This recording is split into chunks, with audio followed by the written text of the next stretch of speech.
Hello everybody and welcome. My name is Nicholas Peterson and it's a pleasure to be your host for this year's 3-day Startup Pitch Battle.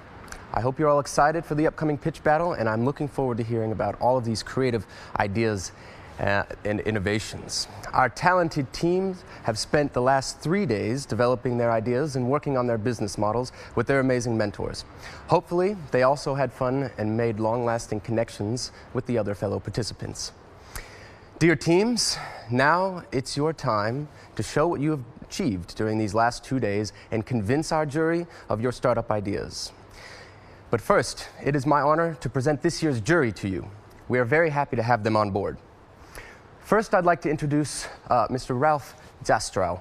Ralph is the director of the Entrepreneurship Center of Saarland University and managing director of the university's main incubator. Over his career, Ralph has founded several companies in the field of technology. Next, we have Natalia Amadian. Natalia is part of the investment team for the UniX fund at Early Bird Venture Capital. Following her, we will have Thies Hoffman, now is managing partner at Bridgemaker, one of the leading company builders in the DACH region. Coming from a background in strategy consulting, he moved on to building Konux, a company building industrial IoT AI. Finally, we are welcoming back Rob Ermisch. Robert is a WHU alumni and ex-Rocket Internet. In addition to founding 2 companies, Dine Handy and OnTruck, he is also an angel investor who has invested in some of the previous startups who had participated in this event. Robert has been a part of our past event as a mentor and judge, and we are happy to have him back. Thank you all very much for taking the time to be with us here today. I believe the teams can be sure that the judges will watch the pitches with a sharp eye and critically evaluate every idea. And without further ado, let's kick it off with the first team, Groceries on Demand. Patrick and Max, the stage is yours.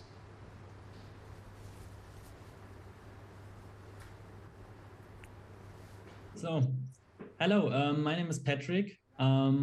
I'm the co-founding part of Groceries on Demand, together with my co-founder, Max. And yeah, we are Groceries on Demand, the grocery delivery service for small and medium-sized cities. So what we identified as a problem is that 40% of the German population actually lives in cities with a population between 250,000 and 20,000 residents, which does not have the possibility of shopping groceries online.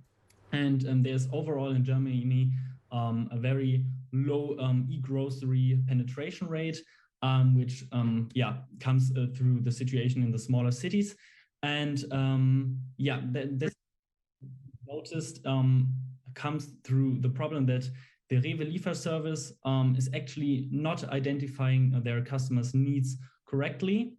And the quick commerce players like Gorillas and Flink struggle to really go to these smaller cities because they are based on their warehouses, which are not profitable in smaller cities. And so that really is a problem which we are looking to solve with our model, which does not does not need warehouses. Instead, we use the supermarkets as our warehouses, which makes our model easy to scale and really has a low logistical complexity, which makes it possible to really expand in Germany-wide. And we offer lots of benefits to our customers, such as a broad product range, same-day delivery, user-friendly interface, and we really focus on what's important to our customers. And that makes the difference. So as Patrick said, here's our basic model. It's pretty straightforward. We can see the order comes in through our app, and then all our shoppers get notified and can just drive to the nearest store and buy the products and then deliver them in about 2 hours, 1.5 hours to our customer. And here we see the main competitors in this field. On the one hand, we have players like Rewe who have a fairly high product range, but rather in the low end of the speed spectrum. And on the other end, we have Flink and Gorillas who really deliver in minutes, but have a pretty restricted product range. And then on the upper top, in the upper right corner, we can see Groceries on Demand with a vast product range of multiple stores and also a pretty fast delivery in contrast to Rewe and other players. So how do we actually earn money with our model? So there are two components to this. First of all, we have our service delivery fee of $3.99, and we charge a markup of 10% on each product that the customer buys. And on average, when the customer orders products in a worth of 34 euros, we end up at a gross profit per order of 4.29 euros. And we are looking to increase this in the future by higher shopping carts, for example, and try to get to 7.13 euros per order. And what we now did for the last few months was to start our MVP test run, and we really got some experience. We delivered the first orders, and we're able to talk to customers, and what we are doing in the future is going to be explained by Max to you. Yeah, right. We want to start now in Koblenz to deliver out of Rewe and Lidl, and therefore we seek our angel investment. Then we are trying, obviously, to track and evaluating the customer behavior and needs so that we can tweak our customer experience even further. And our rollout in 8 new cities, then we want to achieve 100,000 customers in February of 2023. So the team at Groceries On Demand actually consists of Max, my co-founder, and myself. I have some founding experience together with Max in terms of some online shops, and worked in the industry already at Etepetete in Munich, which was a grocery online delivery service. And at Groceries On Demand, I'm responsible for the business development and the fundraising, and Max's responsibilities are the app development. And in the future, we are looking for a few key hires, such as the COO, which should have some experience probably from Instacart.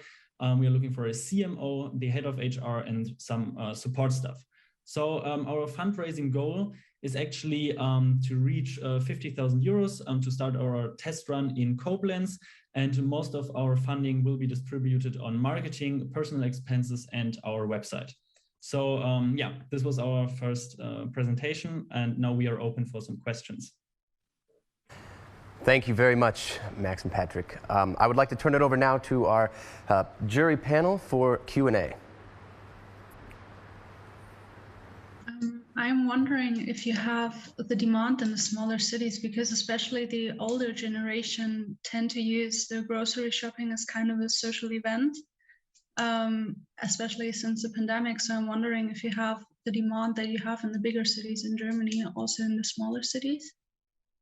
Yeah, actually, so what we see is that the demand is not as high as in the bigger cities like Frankfurt or Berlin, but there is still a very high demand. And what we get told by the managers of the local stores, like from Rewe or from Edeka, is that actually they are approached by many customers if they would offer a grocery delivery service, but most of them don't.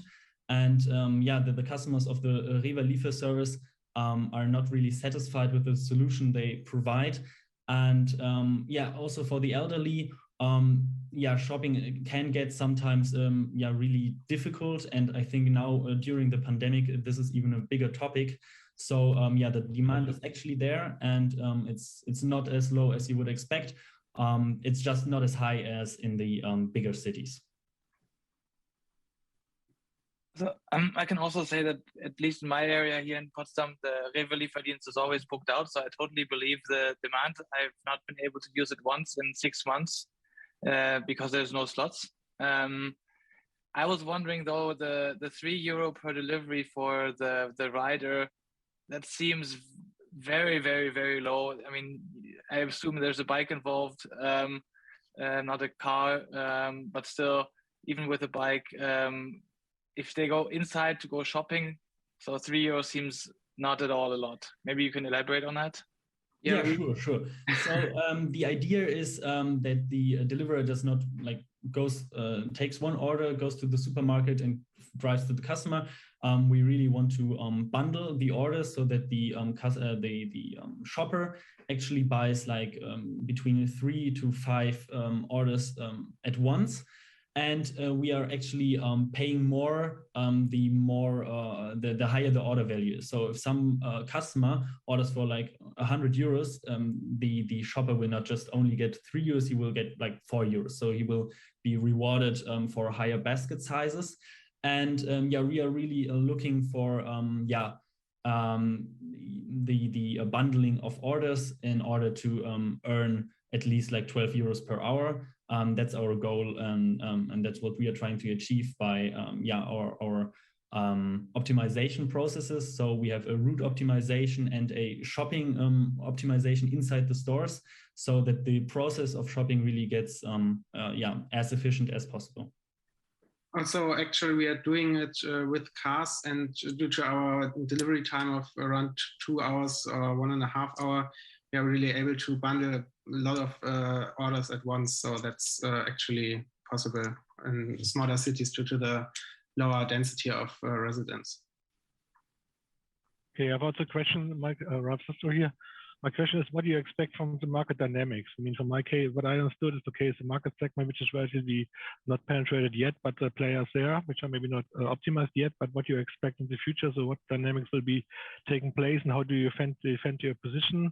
And the second question I have is regarding your workforce. I think one of your strategic advantages might be that you have a more cost-efficient process, but the question is, for the people which are doing this and do the shopping, it's really attractive from full cost perspective, and what money do they make, and how to keep them, how to get these people to work for you. So these are the two questions. Yeah, sure. So the first question I think was about the defensibility of the model, right? Yeah, the market dynamics. No, what is the market dynamics you're expecting in this field? Because many players out there are just changing. And what do you expect, and what speed do you need to defend it, if you can defend it? So the question is, what the market will behave in the future, not today. Yeah, so we think that actually in the future, much development will be made in the smaller cities. So we believe that will be a similar development as for Lieferando or Delivery Hero, for example, which started in the bigger cities, and now really they are also popular in smaller cities.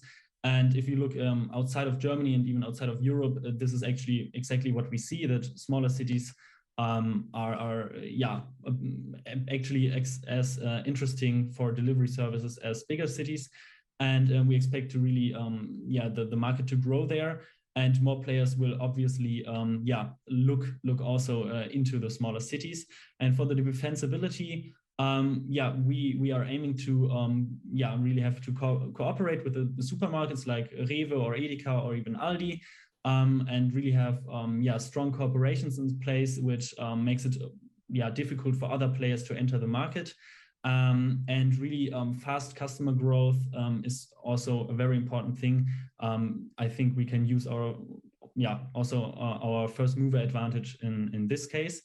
And regarding your second question, I believe it was about the shoppers, how we will get them. So actually, we are looking for a leasing program. So we want to lease cars and give them to our customers, and for full-time, not to our customers, to our shoppers.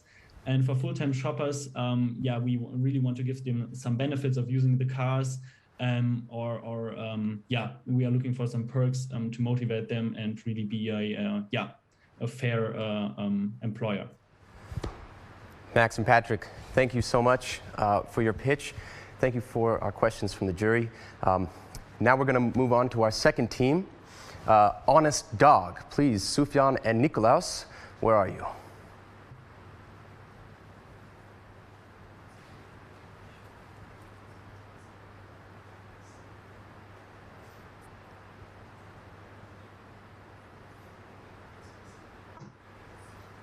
We're just waiting here to switch over. Wonderful. So, good afternoon, everyone. We are Sufjan and Nick, the founders of Honest Dog, the next generation solution for dog breeders. Before I begin, let me share a personal story. I'm 9 years old, obsessed about puppies, and finally get my dream pup, a chocolate Labrador called Romeo. I am over the moon, but a month later, I'm rushing Romeo to the vet, and during the same night, I lose my best friend. 3 years later, I find out that Romeo died of parvovirus, something he should have been vaccinated for. And it leaves me wondering, what if Romeo was from a good breeder who vaccinated him, who educated their customers, so they don't have to lose a friend like I did? This is why, with Honest Dog, our mission is to support good breeders and give them the time to do more of what they love, and a place where their craft is truly valued. Meet Sally, one of the first breeders we interviewed. Sally loves dogs so much that she decided to make breeding them a life's work. She carefully selects her breeding dogs, diligently screens for genetic suitability and health. She also loves playing with them. But it turns out most of her time is spent dealing with classified ads, updating her website, and taking customer calls. As she really cares who gets her puppies and that they're taken care of, she screens each applicant diligently. Plus, there's a lot of paperwork, managing the waiting list, keeping track of previous owners' health reports, pedigree history. How can she have any time for herself? Also noticed in the last years that customers are becoming price sensitive, saying her dogs are expensive, that they can find cheaper ones online. This infuriates her because she has to share the same marketplaces as puppy mills with no regard for their health and future owners who will have to pay large medical bills, which when they can't will lead to dogs filling up animal shelters. You don't want to know what constrained shelters are forced to do in these circumstances. This makes Sally cry and lose faith in the future of dog breeding. Why is there no good solution for breeders like Sally? And that is why we decided to build an exclusive platform for good, honest breeders, enabling them to manage their operations much more efficiently and digitally, helping them save time, increase trust, and get the value they deserve for the soul and love they put in their work. We launched our development version last week. We offer a clean user interface, allowed them to showcase their philosophies, commitment to quality and craft, manage not only their current but also future litters while easily receiving applications and simplifying the screening process via our dashboard. And now, Nick, why don't you tell us about the magic behind our business? Of course, the beauty of our business model is organic growth. Breeders create a profile with Honest Dog to manage operations and following published listings on classifieds with the Honest Dog certified badge to streamline applications, redirecting traffic back to us. This drives organic growth, establishing Honest Dog as a high-quality platform, making it even more attractive to our customers.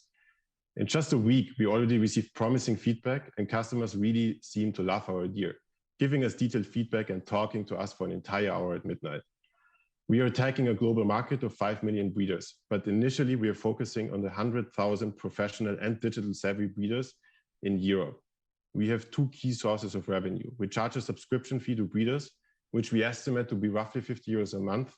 And we also benefit from affiliate partnership programs like with insurance providers that leverage our unique position as the customer's first touch point. In just a week, we've onboarded 10 breeders and received government funding. In Q2, we want to nail the breeder SaaS solution, get our first paying customers, and raise our pre-seed round to scale to 500 plus breeders, leveraging our partnerships with key breeder societies. Our closest competitor is Good Dog, operating in the US. Competition in Europe is weak and not focused on supporting breeders on their day-to-day operations. With Honest Dog, we want to change that by offering an advanced breeder SaaS solution focusing on customer experience. Sufjan is a wizard when it comes to building products, having launched the first version of the platform in less than a month. And Nick is masterful when it comes to building relationships. I mean, he's getting hour-long calls at midnight. And both of us are committed full-time to building this venture. Together, we have the complementary skills, ability to learn, and drive to make a meaningful impact on the market. And we have the passion to make this a reality. Join us in becoming the #1 platform for good breeders and responsible owners. Thank you. Thank you both, Sufjan and Nick. I appreciate the pitch. Now we're going to go over to Q&A from our jury.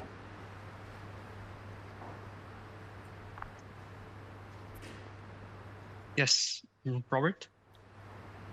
Hi, thanks for the pitch. Interesting concept. I have two questions. That is scalability in terms of what's the willingness of partners to participate in an online platform. From what I know from a lot of these offline or so far offline businesses, even doctors and vets and everything, it's really, really hard to convince them that online is a good thing because they really operate on a word of mouth basis. That's the first question. Second question is scalability of the business model. Like, is it going to be enough to go B2B for the breeders? And do you have a second value chain or revenue chain in all of that? Maybe I can start off with the first question that you asked. So we talk to breeders and we see what they're doing at the moment. At the moment, they have litters and they sell their puppies on platforms like eBay Kleinanzeigen. So they're desperately looking for sales channels. And talking to them, they're looking for a different platform. They're looking for a platform that offers high quality and also appreciates their craft. So it's kind of easy to, it's not easy, but at the moment it's working quite well to onboard the first breeders. And we've already done that, and we have at the moment 10 development partners. And the challenging part there is more the older breeders who are not digital savvy. So it's not about shifting them online, but are they digital savvy? And that's why their initial group is only like 10 to 15% of all breeders that exist. And that is still 100,000. And coming on to your second question regarding different revenue streams, and breeder SaaS is one part, but by being in that strategic position, being the first point of contact for breeders, but also people who acquire puppies, it's a very strategic position. And the pet market itself is a 10 billion market in Germany alone. And you can think of pet food, accessories, vet care, genetic tests, all these things. And we can do that via affiliate. And if we, in the future, we also want to have a sort of a fee, commission fee from the platform and offering more digital solutions like buy now, pay later, buyer protection programs and lifetime support, which the breeders can't provide given the amount of puppies they sell. On my side, sorry. Mm-hmm. Yes, I just want to say I've also have some dogs and on the market a little bit. So I think really the question is this enough, no? What you offer, enough to get the breeders on board, not only a little bit one, but make it really big.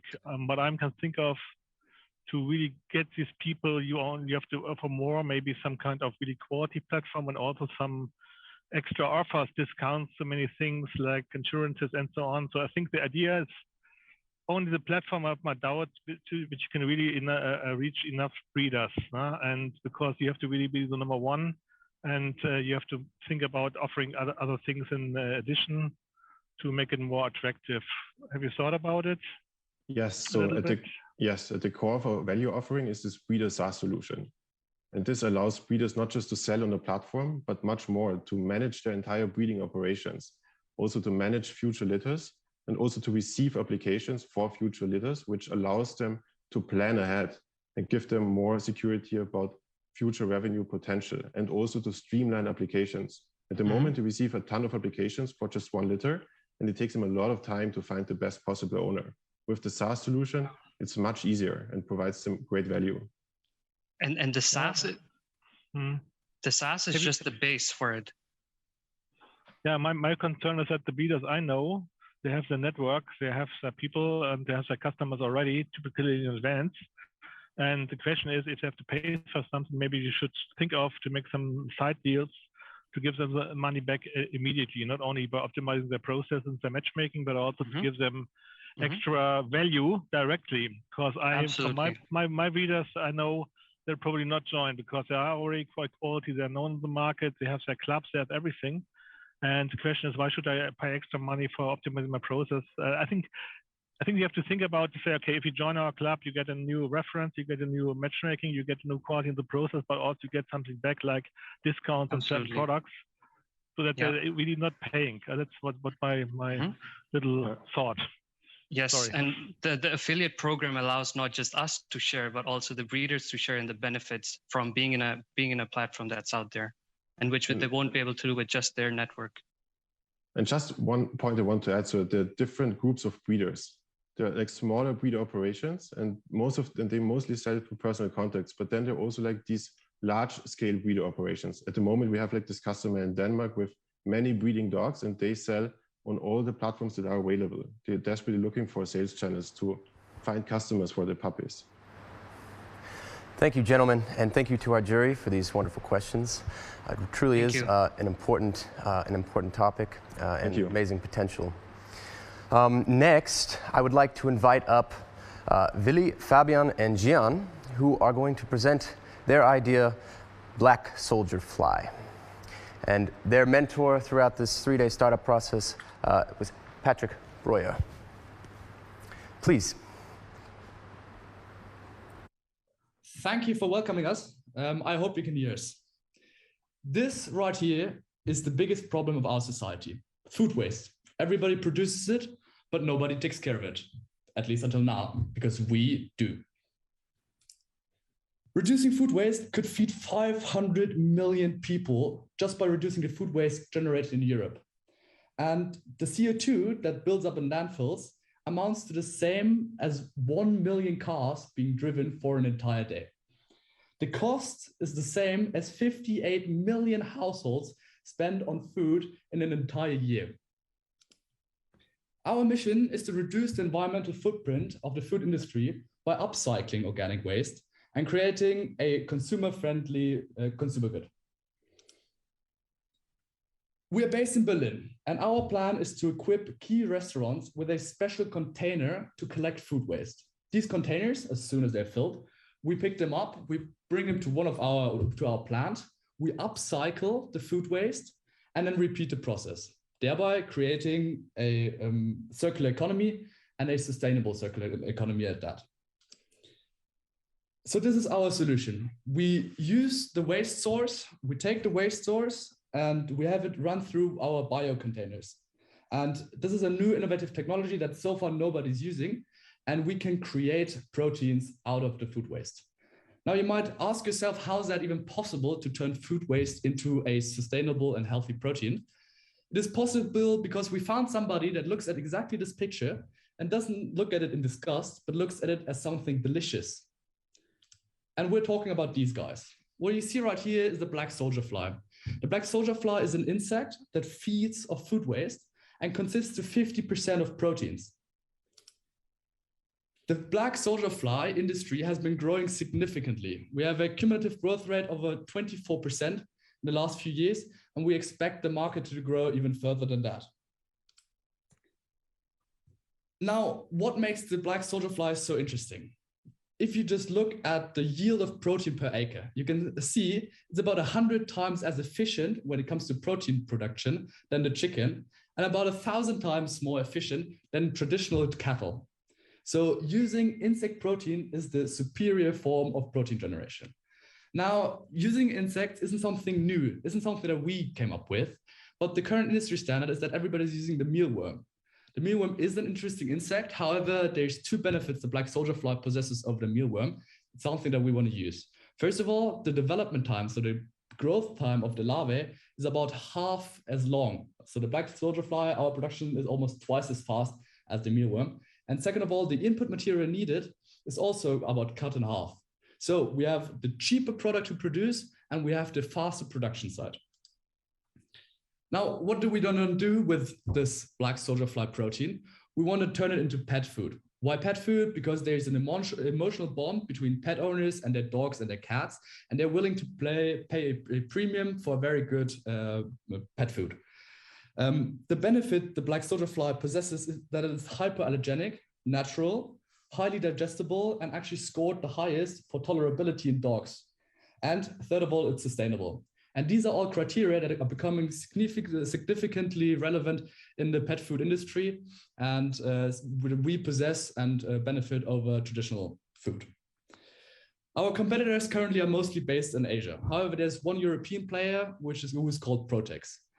They have a completely different production side, however, and we can almost guarantee that our cost of production is going to be significantly lower. So our production is significantly lower and we can increase the attractiveness of our product. The projected revenue that we have is very conservative in the first year. It's a new market. We have to build credibility. We have to get the product out, and we have to develop the market. However, we estimate that in the third year, we could generate revenues of up to or north of 1.5 million. If you have any questions, we can go into detail later. These are the key financials that we have. And if you just look at the bottom right number, we project a EBITDA of 600,000 euros after just 3 years of production. And so it's a very, very interesting and profitable business. Our vision is the following. B2B pet food is only the first step. If we scale our business using the exactly same production infrastructure, we can produce animal feed, organic fertilizer, and oil. all products with a super attractive profit margin, so we can scale up and increase our sales volume.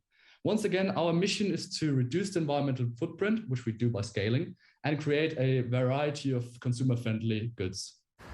Thank you so much for your attention. If you have any more questions, we're more than willing to answer them now. And I guess I can introduce you to my two other colleagues who have... Gentlemen, unfortunately, that is the time. We'll switch it now over to the Q&A with our jury. Jury, do you have any questions?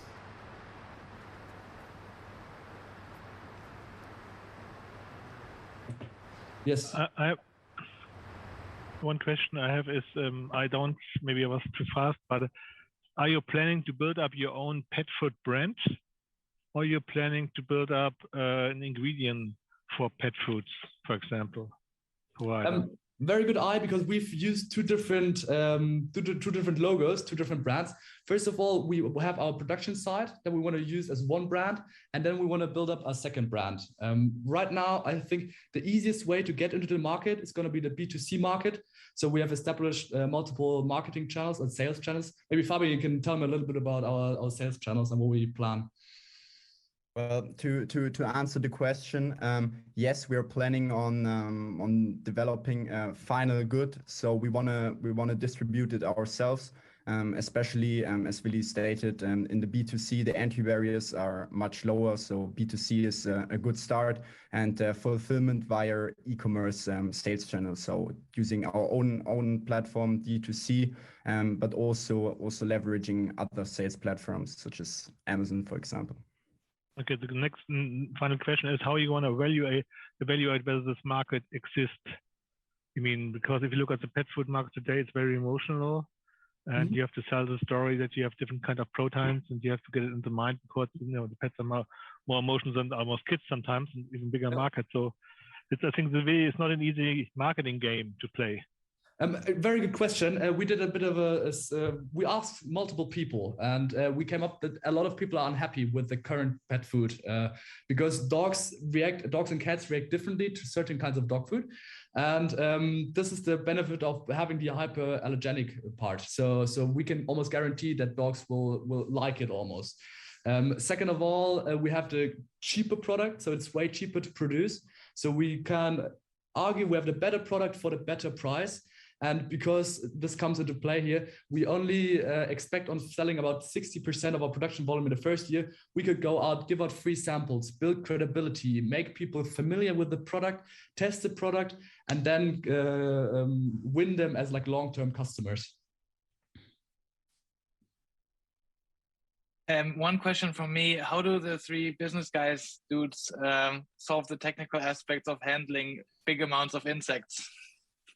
Oh, okay. I think we have a slide where we can just show the detail of how easy it is almost, of our plan. 1 second, I think I can open up here. This is the process. So this is our upscaling business. And the magic happens in the bioreactors. There's a firm in Finland that builds these bioreactors. And they're still, so they're launching, I think they launched about a month ago, and are willing to provide us with these bioreactors. Other than that, it's just an animal. It's just a small animal. So if the handling is actually quite similar to corn or other small materials, small items. So but corn doesn't move. Yeah. But corn doesn't move. But okay, we only have the live movement within the bioreactor. So the bioreactor is like an enclosed reactor that slowly turns, and we only feed it. And they come out as so we take out the larvae, and they don't move anymore. The thing is, the black social barely flies, so they're super lazy. They only focus on eating, and we harvest them when they're in the larvae state. So I don't think we have a picture with us right now. They're not the full-grown picture we showed before, but only like a white little worm. It might be the correct word. So handling actually is quite manageable. Have you done it before? Yes and no. I have held them in my hands. I visited the production site. It's actually, they smell a bit weird, to be honest, but if you get used to them, it's super easy to maintain. The current industry standard is that they just put them in boxes. So they have like open boxes where they just fill in the larvae. So handling a lot easier than one might expect. Yeah. I want to go one step ahead of this, or one step back. Like, what's your customer acquisition cost? Like, how do you get your waste material in comparison to, like, how do you compete with a ReFood or other companies that are competing in that market? Maybe I can say something to that. So obviously, distribution is a big topic, but as we mentioned, so the entry barriers in the B2C market are quite easy. So what we need is just a budget to use for online advertisements. For example, focusing on micro influencers via Instagram, TikTok. So enhancing these platforms to immediately link to our shop. I think that's a very efficient approach, and it's nothing new. So just using that in order to gain in the beginning, maybe even discount our products heavily to just get it out there. And also part of the journey is to create a really nice packaging so that it's advertisable. When it comes to restaurants, there's two selling points. First of all, we solve a pain. So it costs about 50 euros to get rid of 1 barrel of food waste. We have asked around, we've estimated that a big restaurant fills about 1 barrel a week. So this is something that we can use, and we just say, okay, come on, we will take your waste. So they save about 2,500 to 3,000 euros per year just by us. This is free money for them. The process is going to stay exactly the same. They just don't have to pay for it. Second of all, we can award them a badge, use it for marketing. I mean, for restaurants in the food industry, being sustainable is going to becoming so much more relevant, so much more important. And by having like a badge on the product or out in a restaurant, hey, this is a zero waste restaurant. Nothing in here gets wasted. I think we have a pretty good selling argument, yes. We already have 2 restaurants that said they'd be interested in Berlin, by the way, just as a teaser, yeah. Okay. Well, guys, thank you so much for the pitch. Thank you for the amazing questions from our jury once again. And it really is I appreciate the passion towards sustainability. It's a very interesting idea. Good luck. The next team that I would like to invite up is... Can we make one more offer? Sorry for interrupting, I'm so sorry. Yeah. We have a business case and we have another presentation with more detail. If you're interested, send us an email. We're more than willing to send everything out. I mean, we've worked on it and we can show you the numbers and we can prove that it actually works. So thank you so much for having us, I guess. Sorry. No, thank you. Thank you. I definitely appreciate the passion here. So next up, under the mentorship of Hamidreza Hosseini, we have Antonio, Nicolas, and Marcel, who are going to pitch Selectic. Guys, the floor is yours. Thank you very much. Hi, everyone. We are Selectic, and we are a software as a service hiring platform which aims to optimize the live recruiting process for small and medium enterprises. Everything that you will see on here is based on our own experience. So this is what we are seeing on the remote recruiting process every day. So let's suppose that Tom applied for a business analyst position, and those are the skills that he actually claims to have on his CV. So he got invited by a company to an offline assessment, which has a 3-day deadline. And this is the situation. He's doing a group work. The company has no way to see that he's actually doing it. And that's what we're seeing right now. So he gets invited to the company to a live interview, actually. And to a live interview. And he knows that the company cannot actually test his practical skills on a remote setting, right? So he just prepares a few days before the normal theoretical questions. So like, this is what we saw in our interviews, from 1 to 10, how good are you in Excel? Or for example, we also saw what is a VLOOKUP, but the companies are interested in knowing, can you do a VLOOKUP? Can you actually on practice do what is needed for the job? And on a remote recruiting process, they cannot do that. So let's suppose that he gets hired, and after a couple of months, the company starts to see that there is a mismatch between the skills that the candidate claimed to have and what it is required for the job. And so we decided to summarize this problem a little bit in here. So we saw a lot of CV frauds, companies are hiring unqualified employees for this thing, and there are no standardized solution for skills evaluation for small and medium enterprises and for startups, because they don't have the money and they don't have the knowledge that multinational companies have to properly develop some structure to test the candidates and find the best talent. We actually have also some figures that actually support our thesis. And so from here, we go to our value statement. With our platform, we are enabling small and medium enterprises to hire the best entry-level candidates by improving the efficiency in the hiring process. But you're asking, how can we do it? Well, the thing is that we created a system in which companies can test the real practical skills of the candidate on a live setting environment. So both the interviewer and the interviewee can interact on the sheet, and we provide the HR with the solution for each test that we give to the HR. In this way, also non-technical recruiters can perform some technical interviews, which will save a lot of time and cost to many companies. With this simple tool, we are actually reducing the problem of CV frauds, and we are ensuring that companies can test, specifically small and medium-sized company can test the real practical skills that the candidate will need on the job. But in practice, that's how we're going to do it. Let's suppose that a company needs a data analyst in order for SQL to test the databases. And with our platform, you can simply click there on the SQL database test for beginners. So, for example, for an intern. And we are providing to the candidates a lot of banks with pre-made sets of questions that you can see in here. And this is actually where our value comes in. In a live setting of interviews, the interviewer can see live the candidate and can also see him working on the job, on the test. So in this way, we are actually helping the companies to find out a way to test the candidate's real practical skill, which is something that cannot be done in a remote setting recruiting process. We're seeing that it's not being done. So the market opportunity actually tells that the total addressable market and serviceable market in Germany is pretty high. And this is just the German figures. We wanted to be cautious. Our revenue model is actually based on consumption. So companies actually are paying a specific fees for a number of interviews per year or for some specific feature that they want to purchase per year. And this varies based on the size of the company that we're selling it to. Our roadmap actually is going all the way through to Q2 of 2023, where we actually are thinking that we will gain the first close to 50 to 80 customers. Here you can see the competitive landscape, and as you can see from here, all the other systems on the market are actually testing one specific position. Like, for example, they're doing a similar thing, but they're doing it for just software engineer, just for data analyst. We are actually enlarging the scope of roles that can be tested into financial services companies, consulting companies, small startups, because they need this type of testing. They don't have it. So why are we different from them? Apart from what we saw, apart from what we said, we are enabling non-technical HRs to conduct hard-skilled-based interview. We are lowering our clients' expenditures, and we are enabling a live interaction on the test between the candidate and the interviewer, which is extremely important to test whether the candidate knows to do that. So we are actually thinking that based on our financial projection, we would break even in year 2, and we are creating some savings of roughly 20,000 euros for a firm with 75 annual interviews per candidate.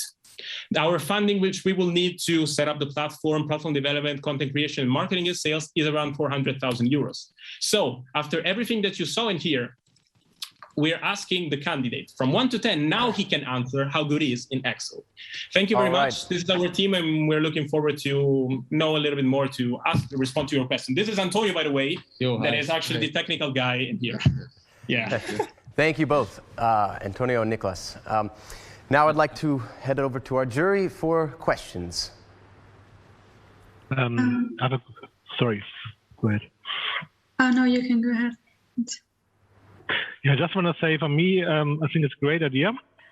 On the other hand, what I'm low a little bit about the e-learning market. No? And at the end, if I look to some e-learning companies which are out there, which doing not exactly with, what you do in the focus of, let's say, recruitment, but they're providing all these kind of tests in the content machine. So what do you think, how is your competitive landscape if you take these e-learning companies in the market, which can do exactly the same, providing content and the right tool for it, how are you going to compete with them? Yeah. And yeah, how do you want to play this game? Because it's quite easy to do this. And at the end, you're becoming a kind of a content provider as well, which is also something, second question, which is not so cheap to do this, to be honest, to make this tests and so on. Yes, 100%. So the second question, I think I will leave it to Antonio, which is more of the technical kind, and he can give an overview of the cost. But responding to the first one, okay, we are actually targeting a sector which is not targeted by any company. And I can say it in my personal experience, also all of the students here at WHU, we are actually doing our interviews with smaller companies on Zoom and Teams. They are not using those tools which are provided by third service providers, because actually they are not targeting this type of companies. These tools that you talked me about, as we saw and we gave the overview of the competition, they are targeting the multinational. They are trying to sell these processes to multinational companies that already have their processes, right? And also, I think that they are focusing on the wrong thing. The problem is that in a live interview, as we are doing, there is no way that a candidate can cheat or have a little bit of something. I completely understand. But I think there's another class of competition, which are professional e-learning companies.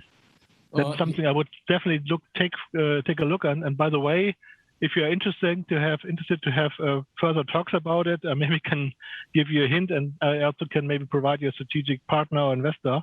But I think there's dramatic dynamics in the e-learning world, and that's actually, I believe, one of the strongest competitive landscapes we have to watch.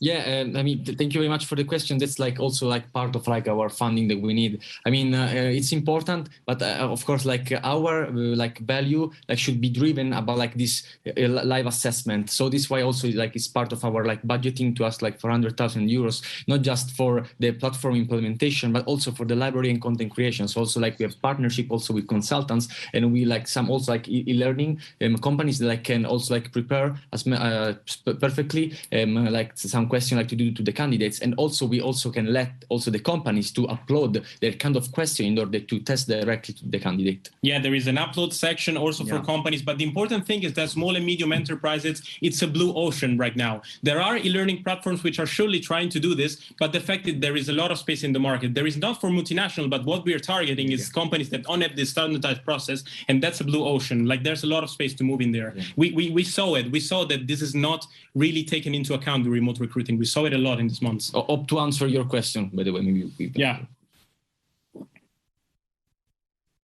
I do have another question. What keeps as you say, there's some specialist companies in a market that are just targeting specific positions, like IT developers, like BI guys and everything. What keeps them from scaling?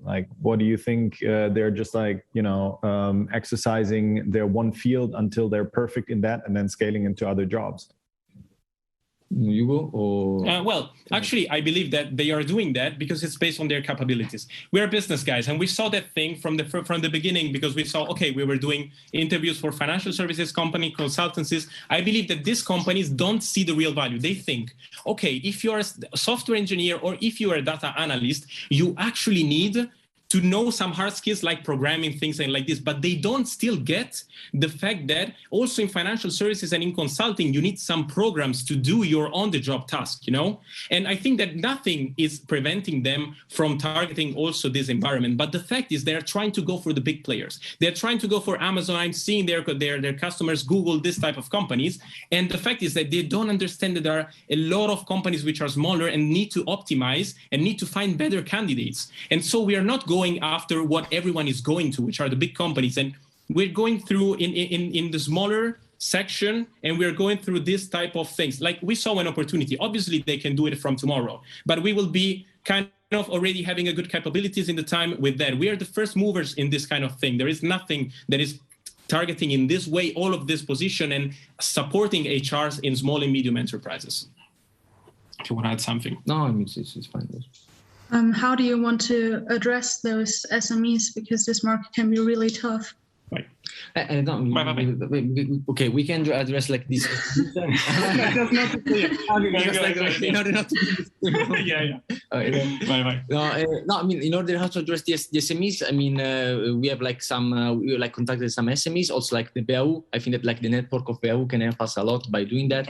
And we start targeting some small ones, and we go we're still talking with them. And also, I mean, we are all of the, mean, also all of the network that maybe also like WHU can provide us, and also like the network that we establish also right now about like this like boot camp, and I mean we can target them by like basically our network. And moreover, this is like a kind of like diversity because Nicolas is Spanish native, I'm Italian native, and Marcel is German native. So also like we got contact with companies that, for example, we cannot just start in Germany, but we can also like start by tackling some companies in Italy and talking some companies in Spain. So like this is, let's say, also our value added based on our team to tackle not just the German companies, but also the other European companies based on our language. Antonio, Nicholas, thank you very, very much for your pitch. Thank you for the questions from the jury. A very interesting concept for a post-COVID, remote work world. Thank you. Excited to see how it'll turn out. All of your questions. Bye. Have a good. Next up, we have our fifth team, Recomize. Recomize will be pitched by Darius, Christian, Lino, Philip, and Hendrik with their mentor, Aylin Shea. Please, guys, the floor is yours.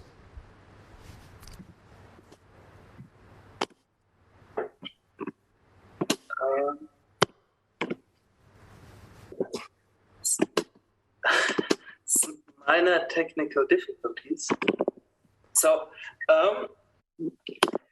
offline businesses had some really challenging, rough years recently as online businesses gained more and more traction. However, offline businesses have one significant advantage: the human interaction, the emotional part of the business. Businesses know their customer actually, while online business don't have the personal human interaction. Let's take a look how this relationship is treated recently. By and large, it is treated either by paper or even worse, plastic cards, which are often not there, they're not the right one is there, the user experience is horrible, and correspondingly the loyalty campaign is also not really beneficial for the business. We at Recomize believe that we can do that better. And we can do that better by some functions. Firstly, a loyalty app, which makes it very easy. I go for the 10th time to my coffee shop. The coffee is free. I go to my coffee shop and bring 3 friends with me. The next coffee is free. I reward my customers for the interaction with my offline business. Furthermore, individualized deals. I, as a coffee shop, have a new flavor. I want to communicate it to my customers at a place which matters. Emails won't be read. Through the Recomize app, I can communicate it to customers who are customers and future customers. Furthermore, survey interaction. Speaking about lean startup, I want to bring out a new coffee flavor. How should I ask my customer? Through the survey function of Recomize, it's very simple. And furthermore, I can reward my customers. Through all those interactions, a community with emotional bonds will be created. Furthermore, Recomize incentivizes this community even further. Obviously, we are not the first ones there. There are plenty of competitors. However, those only focus on the basic functions and on the cost efficiency. Recomize has also covered those both aspects of the business, but we have included customer interaction, know your customer, and identify your customer as well as future customers. Bringing that into life, we have the following customer experience. A business wants to use Recomize. Within 15 minutes, this business can be onboarded. 5 minutes later, every customer who wants to use Recomize is onboarded as well. The interaction is simple and fun, currently through a QR code, then NFC, and later on through the payment method. Through the functions and the engagement, it's really fun to use it. The customers will communicate with other customers to other businesses, and over the time, our community will grow very significantly. And speaking about the future, I'm very excited to hear about the future from Hendrik. Thank you, Darius. So let's take a look at where we want to take you with Recomize. We want Recomize to become the world's largest loyalty booster. I want to provide you 2 examples what that could mean for you. First one, you can engage with a vibrant community, for instance, via our flagship events. And second one, you can co-create your products with your beloved customers. But first things first, let's see what we can do with only 1 million end customers. 1 million end customers would translate into 2.7 million euro revenue per year. 2 revenue streams, advertising and our subscription model, of course. Let's take a look at what it could be on a larger scale. We have a market potential for all loyalty programs of $17.65 billion in 2028. Only the restaurant market would be 1 billion euro per year in revenue. Who will make that happen? We have a dedicated team of young professionals who all have startup experience and know each other for years. With your first funding, we would try to recruit personnel, build our brand, and implement new functionalities for our app. So this is your unique opportunity to join our journey and make loyalty matter. Thank you. Thank you, gentlemen. Now I'd like to open it up to our jury for questions. Hi guys, thanks for the presentation. Can you highlight a little bit more the competitive market out there? Like whom are you competing against and why are you guys getting all these customers and all these restaurants in a better way? I think this is your question. Do you want to start? Yes, please. Sorry, the interaction between. So looking at the German market, the only competitor there is Mankido. They have a really, on the technological part of point, a really costly way on how to do things. And they are priced at rates that are very, very high. We talked with plenty of restaurants which have already used Mankido and told us it's not cost efficient, and our price would be around 1/8 of their cost. Looking at Points is very successful in Switzerland. However, they are already in the business since over 10 years, and they fail to grow rapidly. By and large, because they don't have a real community engagement. And yes, it's a function, it works, it's good, but the growth rate is because of having no community, really not that amazing. Loopy Loyalty is a competitor from the United States. They are really cost efficient. They also have all the basic functions, but they also lack to include customer interaction. Did this answer your question, or do you have further ones? That answered my question a little bit. Another question towards the team, like who's managing the interaction and the dynamics of the group that you want to target and your customers, like how are you going to approach that? Okay, let's take a look at our team. Let's go to the slide probably. As you see, we already have 5 people with different backgrounds, and we have one person who is already doing marketing stuff for a large German bank, Lino, and he will be the first one to do the customer interaction. But of course, we know that we need to find more people because, as you already mentioned, it is very important for us. So with your funding, we would go and first of all, hire some working students and see how they perform. And the best one of them, we would hire long-term. So we would, of course, need someone else to build that team even more, to get more into that detail and make community management here. In addition to that, right now we are talking to medium-sized restaurant groups who are interested in our product. And as Christian, as well as I, have made the contact to them. And like every one of us is right now in contact with a couple of restaurants in order to lean a startup approach to see whether there's interest. And now we will look at the onboarding of the first restaurants in the beginning of April. Exactly. And as of now, even 2 large or medium-sized chains, I would say, would be interested in that model. Yeah. I do have one quick follow-up question. Are you guys not going to be replaced or disrupted by NFTs in the future? I'm not an expert on NFTs. On the current state of the art, I would disagree.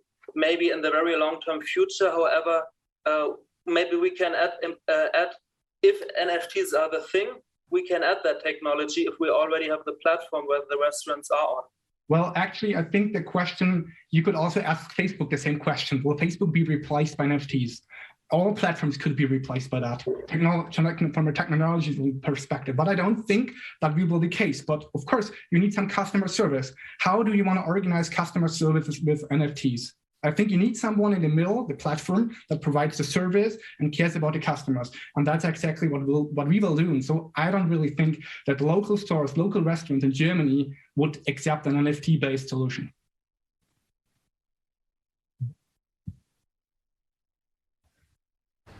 All right. Unless we have any more questions, I will thank Recomize team for pitching. That was great work. Thank you, jury, for the questions.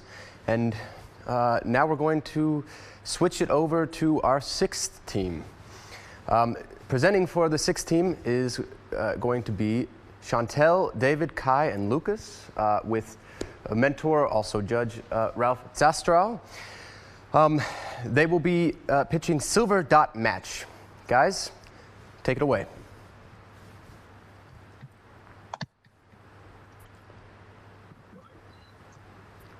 Can you see the screen? Not quite. Not yet. Not yet. Give me a sec. There you go, huh? Very well. There we Only go. short announcement up front. We're not called Silver Match anymore. We're Elephant Jobs. And why? Because there's a huge elephant in the room. And we got a solution for it. So let's go into the story. Meet Rolf. Rolf is 76 years old. He's an engineer. He has great education, lots of work experience, and he's just entered retirement.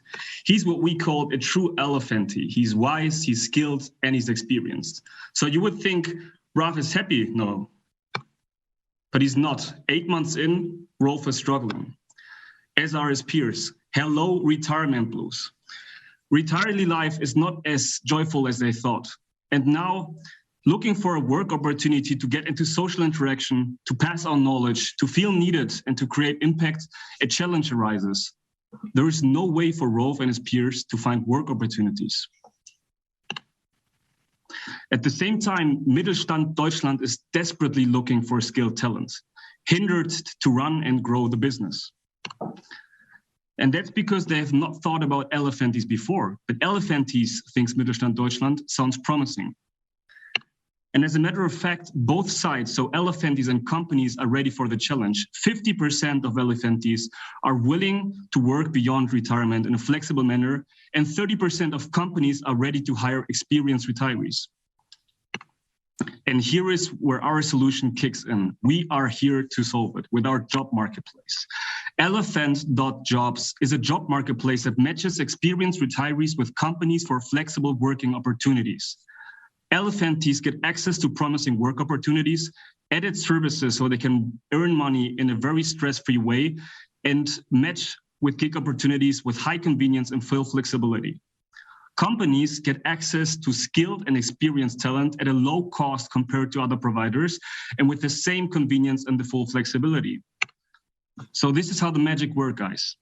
Elephanties and companies get vetted so both sides of the marketplace match each other. We gather profile information and vacancy, and that's where the magic kicks in. So we match the right elephanty with the right job.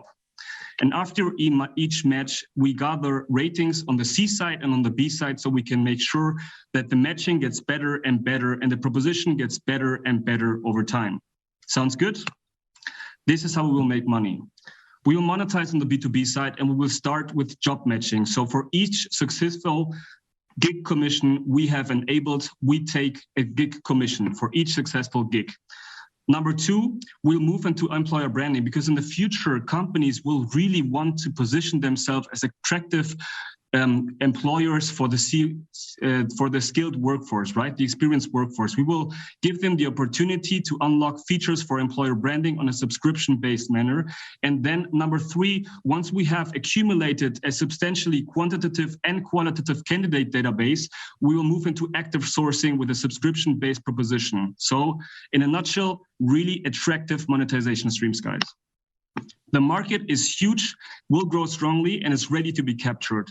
In 2021, we speak about more than 3 billion euros that is spent for talent sourcing by HR Germany, more than 1 billion euros in revenues for job boards.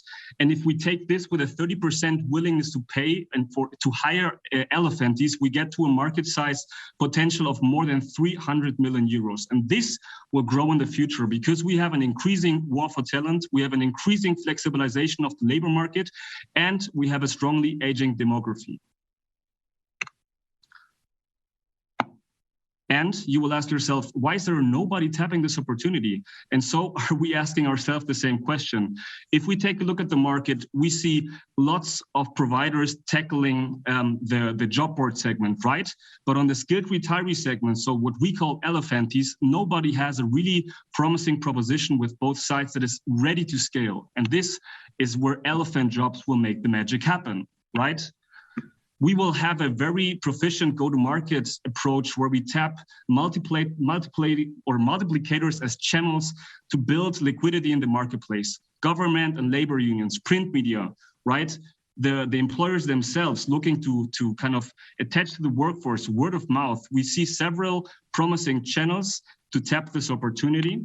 And we are heading towards a long-term vision. So first step here is gain initial traction, right? Then we will scale the marketplace. And once we have built up strong liquidity, we will build an ecosystem on top of it, expand vertically, horizontally, and move into new revenue streams. We have a clear roadmap towards the next steps with a proof of concept, prototyping, and an MVP launch afterwards. And we ask for 750K to bring elephant jobs to life. And I know time is running, guys. So just keep in mind, right, there's an elephant in the room. There's a really high market potential ready to be tapped, and elephant jobs will make the magic happen. Thank you, ladies and gentlemen. Ready for your questions. Thank you so much for the pitch, guys. Now on to our jury. Questions? Can you tell me a bit more about the defensibility of your job marketplace? Because I think it's very easy for the existing marketplaces to add these functions. That's a good question we ask ourselves as well. And we found out that it's actually not the case because the providers that are kind of enabling matches between the workforce and the employers on the other side today are really not understanding the needs of senior workforce, right? So what we call elephanties. And with the proposition we have and the ability to match the one side with the other to gain transparency, and with this enable companies who are kind of skeptical, right, to hire senior employees today, give them transparency into the elephanties that match their needs. And on the other side, of course, also for the elephanties to know which company really fits their needs and their wants and the problems they want to solve. And this is nobody that is able to do this today. And we think that if we move first into the market, we have a first mover advantage that when building liquidity is really difficult to catch up for the other competitors. And just to add probably one thing, so in our opinion, nobody thought about this gig economy thing also for the retirees, because of course, probably no company will hire a senior person for full-time employment, but for freelance jobs on a flexible basis, that's very possible, but that's currently not existing on any of the platforms. So that's a really, I think, strong argument to go on this market, and we'll have a big traction here. I do have a question on that. I like the idea and everything, but how are you protected legally and everything? Because at the end of the day, if I look, for example, at the US market, this would borderline be discrimination, like age discrimination in the other way. I mean, what keeps a 40-year-old to say like, hey, this job could have been done by somebody else in my age group and everything. So how can you, because you're basically hiring based on age. We're not hiring based on age. We're matching based on requirements on both sides. And we think and we're confident that there's no legal issues. However, of course, we will make sure that this is the case by really refining the proof of concept and launching the MVP. And we will also do due diligence on legal issues. And that's pretty much a good point, but we will have to look into it with further detail. Yeah.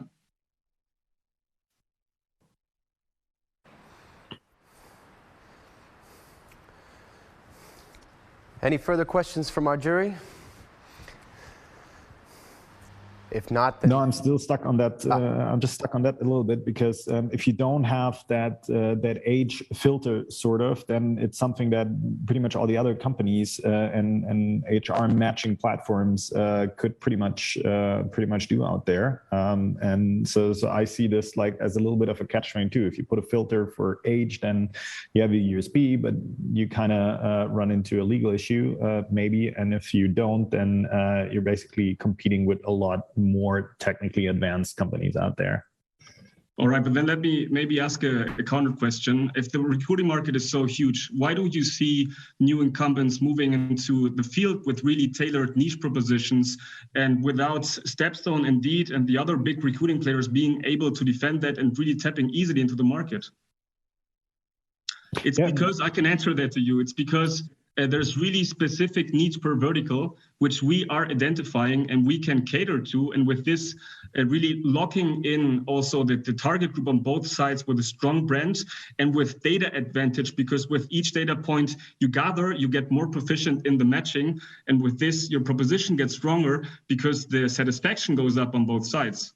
But of course, that's a matter of beliefs, and we are strongly believing that the market is huge, the opportunity is large, and we will be able to tap it. Yeah. Cool. Thank you. Well, guys, David, Kai, Chantal, Lucas, thank you for the pitch.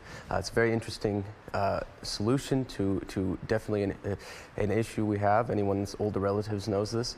But yeah, thank you for the questions, jury. We're going to move now to our seventh team, Anchov, with Andreas, Konstantin, and Fernando. They were mentored by Dr. Michael Kramer. And yeah, guys, the floor is yours. Hi, everyone. We are Anchov, and I'm Konstantin. And I want to show you something really cool. Look at this. It's round, can be red, can be yellow. And am I running now? No. There you are. Can be yellow. You can eat it. It's sweet. And then look at this. This is a wonder of nature. It was grown by my auntie in her garden. I found it this morning on my doorstep. And it's sweet. I wonder how many of you have used VR before, virtual reality. But we found out that suppliers in the machinery manufacturing sector have a hard time communicating the capabilities and functionalities of their machines to their clients. That's why we are building a 3D platform where buyers can find, try, and buy products from machinery suppliers. Our competitors in this market are twofold. We have the digital competitors, Amazon, Alibaba, but they are not focused on the industry, the machinery industry. And then we have the traditional companies such as Bauma, running big exhibitions, but they are not digital. They don't have the VR equipment, the VR solution that we provide. So we are the VR machinery platform provider. The market size of the VR market is about $800 billion in 10 years. In 2026, it's about $15 billion for the machinery manufacturers. And we are planning to cover 25 million market share in 5 years. Our products consist of a VR environment where suppliers can place their products and showcase them to their clients. We have a platform where customers can find the suppliers and pick the machineries they like.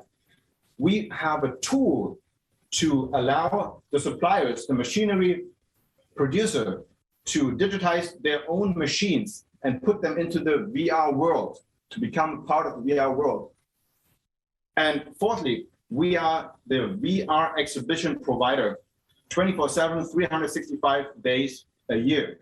Every supplier who's on our platform will be a participant of the VR exhibition. Our business model is based on 4 revenue streams.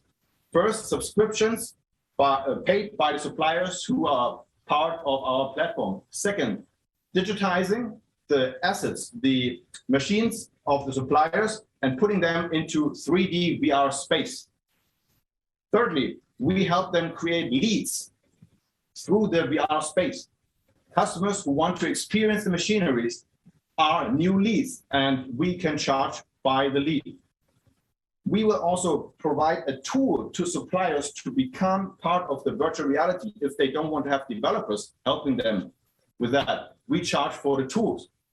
And lastly, as we provide the VR exhibition, we also get sponsors. Our go-to-market strategy is based on our network. We are highly connected in Germany and in China. For example, I'm heading the Beijing chapter of the Wirtschaftsunion, which is a German business club. We are connected with the German Chambers of Commerce, and we have direct sales in Germany as well as in China. Obviously, we're using all the online tools to push our brand. We already have traction. We spent about 75 man-days on this startup so far, and we have a pipeline of potential customers that we're working on. We are currently working on the sales demo, so to actually really showcase suppliers what the benefit of this VR technology is, how they can really communicate and make use of this technology with their clients. Our competitive advantage are several. Firstly, we have the VR B2B platform. Secondly, we have construction sites. You can imagine virtual construction sites, airports, train stations, streets, urban areas. We have the VR exhibition, which is run year-round. Okay. All right, and that is actually time. We have to move it now to Q&A. Okay. Please open it up for questions. Anyone from our jury? I have a question regarding the scalability and the defendability of the business model. So my understanding is that you are providing the content. Let's say if it would be a devil's advocate, I would say, okay, you are a new marketing agency providing VR content in a new world. The question is, how are you going to scale it up, and what kind of competition is there, and how fast can there be in the market when this market is starting to exist? Should I jump in? Okay. So first of all, one of our services is to create the digital assets, basically turning machines into digital machines. That's correct. But we are cooperating. We're opening our platform for other developers to provide their services to those machinery manufacturers and to integrate their show spaces into our VR world. That means it's not just us being the bottleneck for entering our VR environment. It's other developers plus us. Second, we are building a unique tool that we offer suppliers to let them turn their assets, like their machines, into digital machines and bring them into the VR space. That is an additional service, which automizes basically the creation of digital machines. And regarding the defendability, I just mentioned several competitors like Alibaba, Amazon. Obviously, we assume they are jumping on this train if they believe there is a market, and obviously there will be. We will prove it. But we believe that specialization for us will be the key, which is why we really focus on the machinery manufacturer sector right now. And if you look at Alibaba, they are broad. They sell bikini, they sell engines, and then a lot of stuff in between. So we are specifically targeting a niche, and we understand the customers better That's what we believe. And so we can create a better tool and solutions for them to enter this space, because it needs a lot of communication and education for the customers to understand what is the real benefit and how they can use it. And Alibaba, we believe, will not be able to do that. And when we look at Bauma, like other exhibitors, they are more focused on the offline, traditional offline exhibitions and yes, internet B2B market places, platforms. But we believe they probably will not kill themselves and turn into VR companies tomorrow. So that's why we believe this is our strategy. One question, final question. Have you thought about to get different kind of multipliers in your model? For example, instead of doing it all yourself, empower either, let's say, agencies which are maybe there and said which have their direct customer access and can say, okay, we have a partner, and you sell not your content and your, let's say, specific work, but you sell your platform and your tools to multiplier, not to a B2B customer. Have you thought about it? Absolutely. So we are in talks with corporation partners. And as you just mentioned, there are a lot of agencies and consulting firms who, for example, consult companies and how they should set up their offline exhibitions. So we are also targeting, for example, such intermediaries who help us upsell to their customers what we offer. So there are a lot of cooperation opportunities between consulting firms, developing agencies, and our platform. Because normally it's like this. So the developing agency will create a VR environment for a certain customer. The problem is the customer doesn't know what to do with this VR environment except putting up a stand on an offline exhibition and showing people something in their glasses. But what we offer them is another use case. What they can do now is they go to the development agency, get a show space created, and then they can use that show space and just become a member of our platform and participate in our VR exhibition. And that's basically almost no additional cost.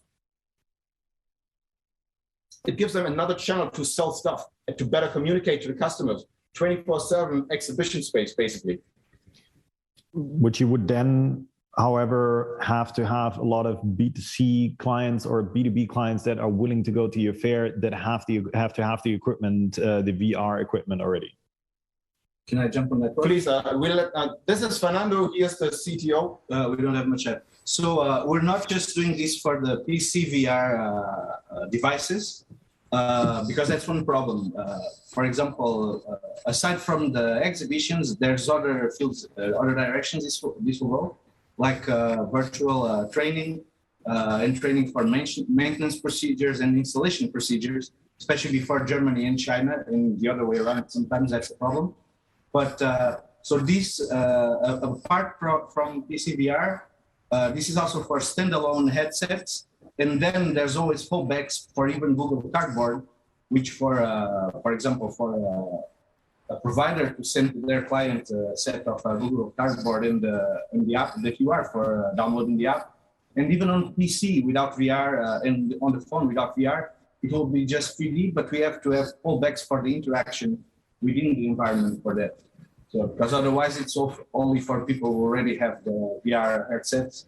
And the technology exists, it's common, but it's not that available from everyone's company or house. All right, guys, thank you. That wraps up the time we have for questions. Thank you, Andreas and team, for pitching the interesting concept of what we can do with VR technology.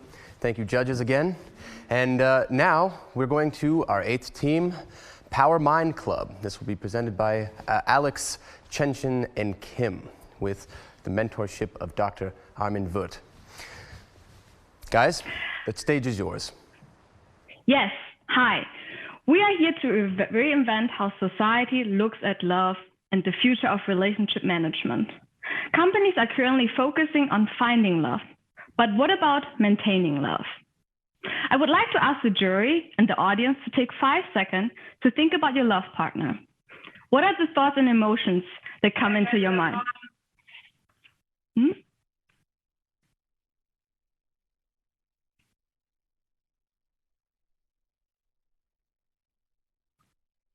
Does it work?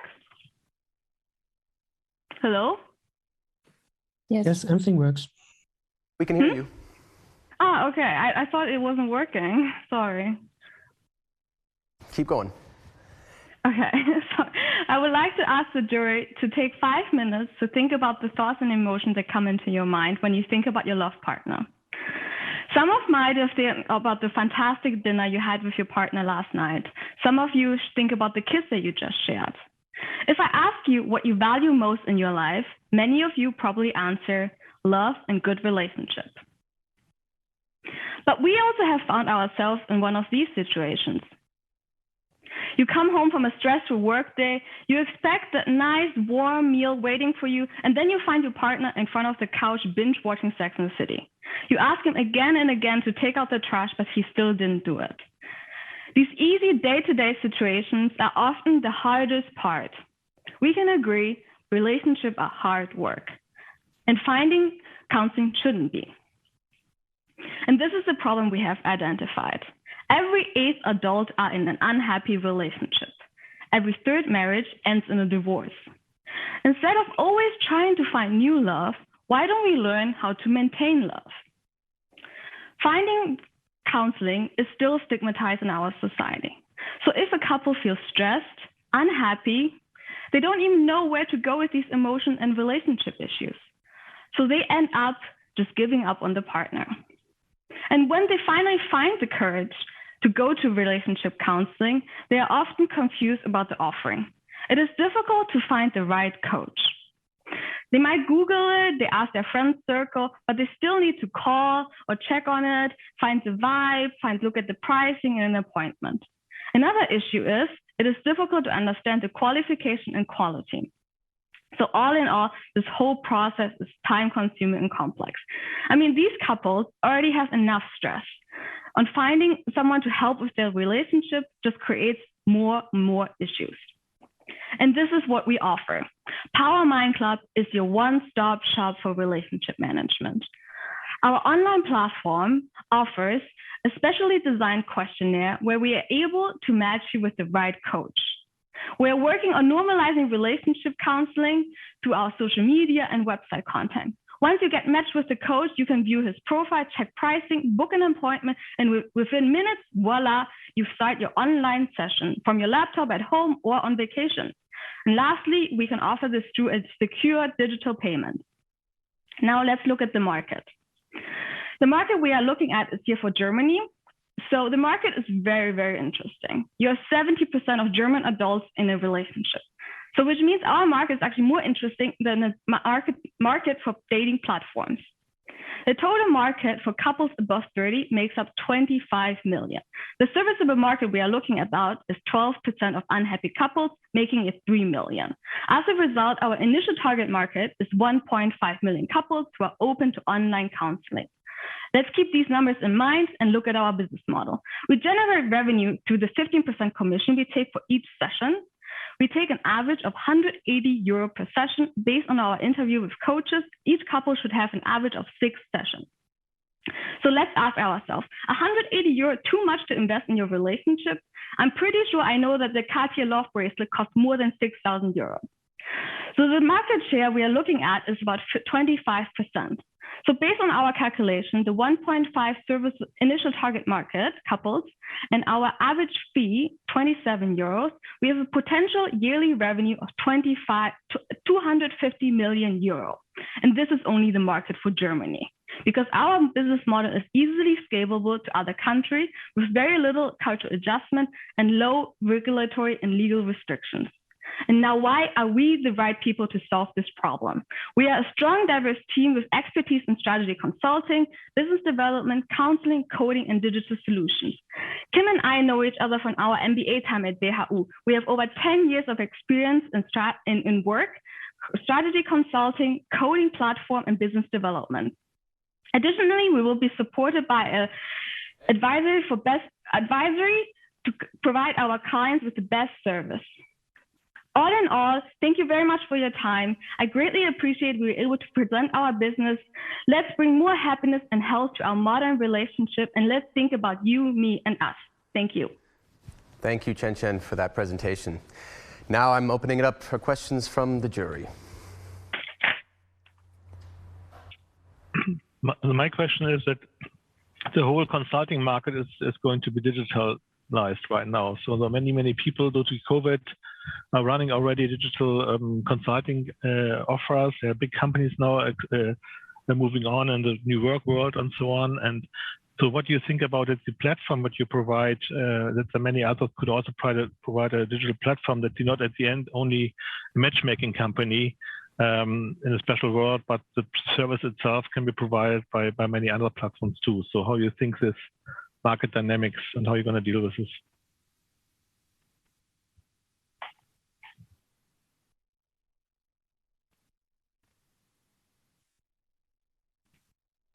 We would say, to be honest, that this market from like the therapy perspective in terms of couples counseling or counseling in general is still in a very early stage moving online. Obviously, yes, you're right that platform itself is a technology that has been out there for some time, but we will use the momentum to actually gain the therapists as our clients now, so that we have the advantage to be like a first mover and actually go out there with our own technology in the future. Okay, I have a second question that relate to this. What I learned from this market is that the big difference between just a little bit coaching and therapy, because therapy, then you're moving automatically in a different legal world. Because then you have to observe, and so I learned it's quite difficult to make in a real therapy by kind of description whatsoever. So it's rather a coaching market. The coaching market is quite open, but the therapy market is more or less closed for digital things, or at least quite difficult. So, you have to keep in mind, couples counseling is not covered under the insurance. So every couples counseling have to be self-paid. So we are not in the insurance market, and we are not in the therapy market, really. I think that's right. You're only, yeah. I do have a question to your target market. €1,000 for the counseling or for the coaching might not be in a relationship that might not be or people would have the money for that. But I do think that a lot of these couples that you're trying to address are actually also stressing. And one of the things that they're stressing about is money issues and everything. And then spending, I have been in a situation like this myself, that I went to a couple counseling a couple of years back. And even to me, I said like, wow, 150 or 160 euros is actually really, really expensive. So for me, it really was just like something that I said like, okay, well, it's worth it to invest that. But then, you know, I'm like not your average client possibly. Yes, definitely. So I do think that's from a price point, it's really, really high. Yes, definitely. I have the same experience. I mean, I also went through couples counseling, and the 180 euro we invested is something that's definitely like you have to be able to do it. And that's why we say we go for the 30 plus age who are young professionals, both making an income.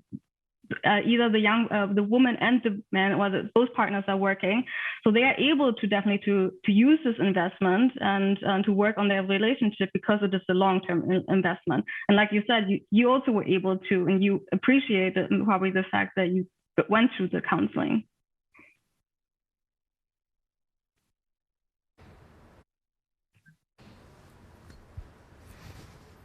All right. Does anyone have any final questions from the jury? If not, I would thank Team 8 Power Mind Club for a great pitch. Definitely can see that you guys are passionate about the problem you want to solve, and it looks great. Moving on to our next team, Smart Parking. We're going to be joined by Ivan, Yavin, Natalie, and Jan with their mentor, A.T. Schneider. Please, guys, the floor is now yours. Thank you. Yeah, welcome to our pitch presentation. We are Team Smart Parking, and I would like to take you along our journey. So we thought, why is the supply and demand mechanism not yet applied to parking garages? So for example, if you look at booking a plane ticket, as soon as seats become less available, the price goes up. So we thought, like, let's apply this logic also to the prices of parking garages. So we thought it gives the car park owners potential profit gains. So when we look at the pricing of parking slots for a 2-hour basis on the German market, it's a little below €5 for a 2-hour slot. But looking more on a city level, the maximum prices ranges from 20 to €25. So that leaves the park garage owners with two challenges. First, you even offering too low price, leaving out on some profits. And second, you offering too high prices, chasing your customers away to your competitors. So we developed a solution for that. We developed a software as a service product utilizing machine learning to determine the best and effective price based on some input parameters that are, for example, your available parking slots and your base price. So based on that, we can give you the most competitive and most effective price at a current instant. So what is our value proposition? So we help park garage owner to digitalize and help them with their administration purposes and processes. Ultimately, we help them to drive their profitability. So what do we offer? We have two bundles. So one, the dynamic basic, where we target for smaller size parking garages, asking for a 3% commission. And the second one is our dynamic plus, which we ask for a 5% commission. On top of that, which is our most dynamic model, where we integrate a cloud service, where we check for prices from your competitors, for example, in a 5-kilometer radius. And we determine on that instant, based on the capacity of your competitors and the price on your competitors, what is the best price at that moment. So looking at the market, in Germany, we have 5 big car parking chains. They have a combined unit size of 1,000 parking garages with a total of 450,000 parking slots.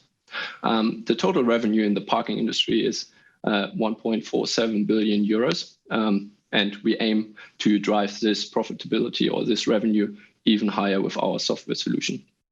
Initially, we aim to gain a 1% market share, so which leaves us with annual revenue of 15 million euros, which is for us as a group really attractive, and also is probably really attractive for our cooperations with other people.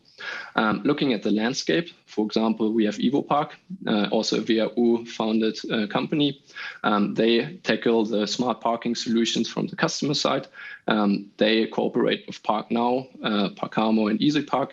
However, they tackle it more from the customer side. We try to tackle it from the parking garage owner sides. Furthermore, we not only see them as competitors, we also see them as potential customers and cooperation partners.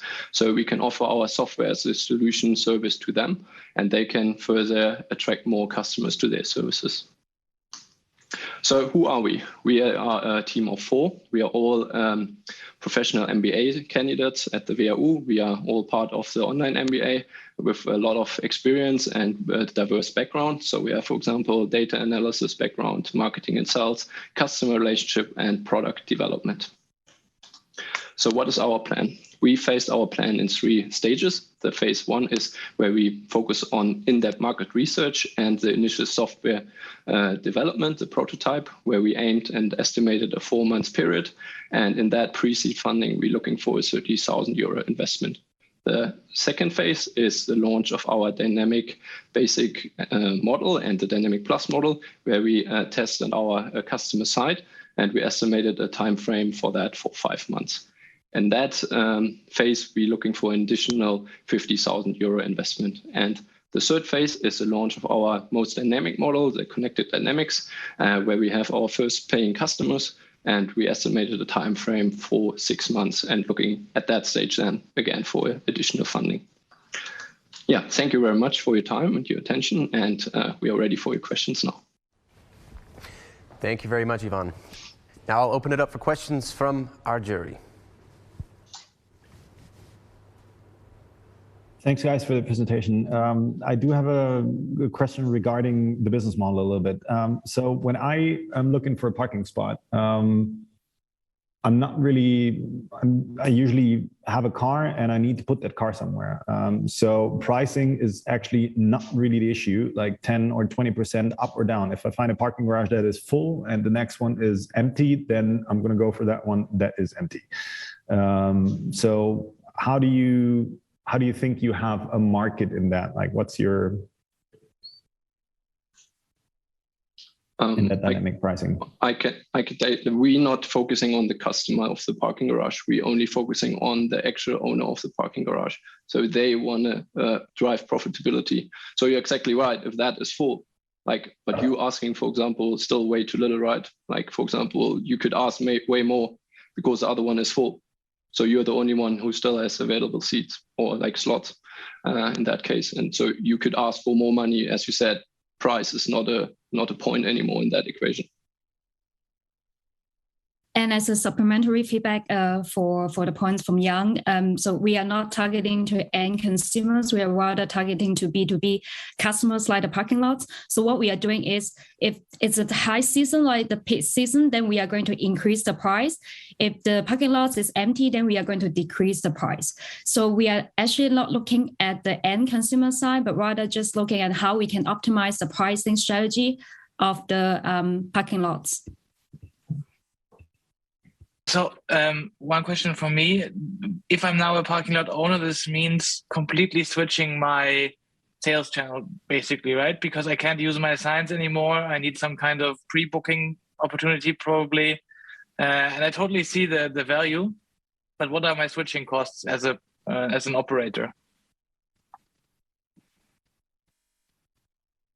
Maybe I can add on that. So our idea is not to, let's say, to reinvent the wheel for the customers, but rather to bring up a plug and play solution that they can plug in based on the, let's say, the software they use from EvoPark. But what we are doing is just the dynamic pricing part. So we are not doing the full services. That's why we mentioned that all the competitors we mentioned, they could be potentially our partners and customers. But you're reducing yourself to that because you're not offering a system for a garage that are not digitized and still have like manual billboards and stuff like that and cards and machines, right? But the competitors, they are not offering at the moment the dynamic pricing. So they don't have this kind of service, right? And we are offering this kind of service for them. So they have like an add-on function, which they can bring up their top line, bottom line. And I don't see this is limiting ourselves to this point. Yeah.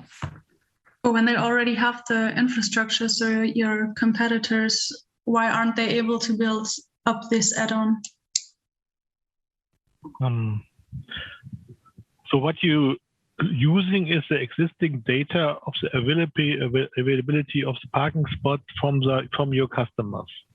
Now, does your customer or the parking companies provide you with the data? Is that right? Or do you have any hardware, any technology to generate more transparency what is available?